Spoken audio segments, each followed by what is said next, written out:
Isa sa mga kilalang love team ay ang tambalan nina Kim Chiu at Sian Lim, na talaga namang nagpakilig rin sa telebisyon. Ngunit ano nga ba ang tunay na dahilan ng hiwalayan nila? Ating alamin kung saan may kaalaman, at may matututunan, dito lamang, sa Pinoy Wisdom.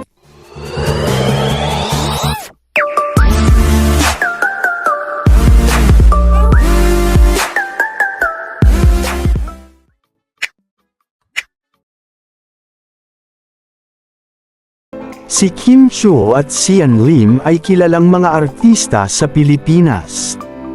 Simulan natin kay Kim Chiu na ipinanganak noong April 19, 1990, sa Tacloban City, Leyte. Siya ay sumali sa Pinoy Big Brother Teen Edition, noong 2006, kung saan siya ay naging bahagi ng Big Four, at lumabas na big winner ng season na iyon. Ang tagumpay sa PBB, ang nagbukas ng mga pinto, para sa kanyang showbiz career. Matapos manalo sa PBB, sumikat si Kim bilang isang aktres sa telebisyon, at sa pelikula. Nagtampok siya sa mga teleseryeng tulad ng Sana Maulit Muli, My Girl, at Ina, Kapatid, Anak. Sa pelikula naman, naging bahagi siya ng mga blockbuster hits tulad ng Bride for Rent, at The Ghost Bride. Kilala si Kim sa kanyang natural na ganda, at husay sa pag-arte. Sa kabilang banda, ipinanganak si Sian Lim noong July 12, 1989, sa San Francisco, California, USA. Bagamat ipinanganak sa Amerika, lumipat siya sa Pilipinas at dito nagsimula ang kanyang karera bilang isang aktor at modelo. Sumikat si Sian sa kanyang mga papel sa telebisyon tulad ng My Binondo Girl, at Ina, Kapatid, Anak. Isa rin si Sian sa mga in-demand na leading men sa industriya ng pelikulang Filipino. Kasama sa mga pelikulang kanyang ginawa ang Bakit Hindi Ka Crush ng Crush Mo, at Past Tense.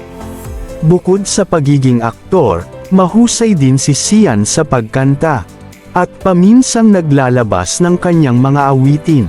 Noong 2012, nagkasama sila ni Kim Chiu, sa isang pelikulang kilala bilang Bakit Hindi Ka Crush ng Crush Mo. Dito nagsimula ang kanilang kilig love team na tinaguriang Kimchi ng kanilang mga tagahanga. Dahil sa kanilang natural na chemistry, at kahusayan sa pag-arte, naging paborito sila ng maraming manunood. Noong mga nakaraang taon, nagtuloy-tuloy pa ang kanilang pagtatambal, sa mga proyektong tulad ng teleserye at pelikula. Ang kanilang tambalan sa mga pelikula tulad ng Bride for Rent, at All You Need Is Pag-ibig, ay talaga namang nagustuhan rin sa netizens. Ang Kimchi ay itinuturing na isa sa mga pinakasikat, at pinaka-successful na love teams sa kasalukuyang panahon. Bukod sa kanilang karera sa showbiz, naging matagumpay din sila sa kanilang personal na buhay. Sa kabila ng mga hamon at kontrobersya sa industriya, nananatiling matatag ang kanilang relasyon, at patuloy na sumusuporta sa isa't isa. Kilalang mga mabubuting halimbawa sila, ng pagiging totoo, at matatag sa kanilang mga tagahanga. Sa kabila ng kanilang busy na schedule sa showbiz, patuloy pa rin ang kanilang pag-arte at pagtatrabaho. Si Kim Chiu ay aktibo rin sa kanyang vlogging at social media platforms, kung saan ipinapakita niya ang kanyang araw-araw na buhay at mga interes. Samantalang si Sian Lim, ay patuloy na sumusuporta sa mga charity events at kanyang mga proyekto sa musika. Ngunit gaya ng karamihan sa mga relasyon sa showbiz, hindi rin sila nakaligtas sa mga kontrobersya at mga hamon. Noong mga sumunod na taon, may mga usap-usapang naglabasan tungkol sa kanilang personal na relasyon.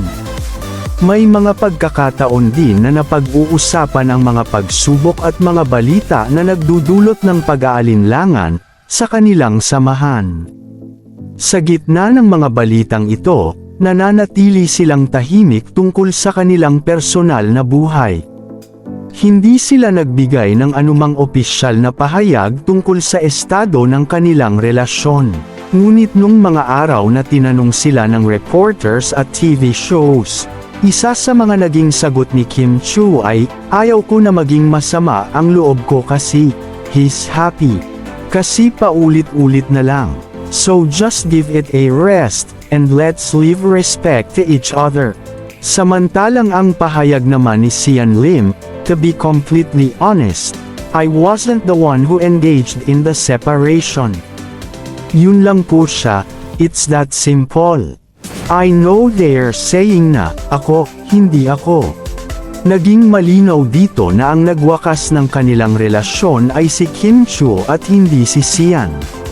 Sa kabila ng 11 years nilang relasyon, ang kanilang pagtatrabaho ay patuloy pa rin. Ngunit tila may mga pagbabago sa kanilang personal na ugnayan na hindi na masyadong nababalita.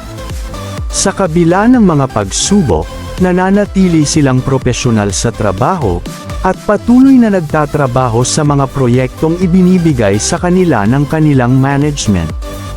Ang mga balita at tsismis tungkol sa kanilang hiwalayan ay nagpatuloy, dahil sa pagdududa ng mga tao.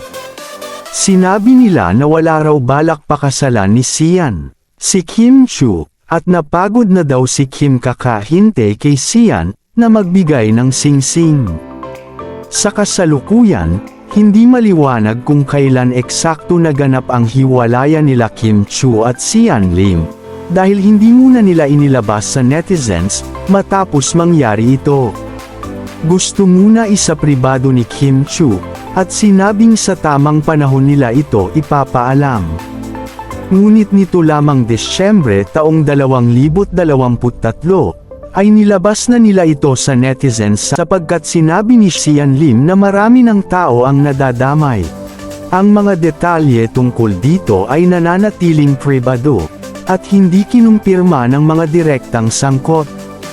Ang pagiging pribado tungkol sa kanilang personal na buhay, ay isa sa mga bagay na nagpapakita ng kanilang paggalang sa kanilang sariling pagkatao, at sa kanilang mga pamilya. Sa kabila ng mga kontrobersya at mga pagsubok, patuloy pa rin ang kanilang mga karera sa showbiz. Ang bawat isa sa kanila ay may mga proyektong patuloy na ipinapakita ang kanilang husay sa pag-arte at dedikasyon sa kanilang trabaho.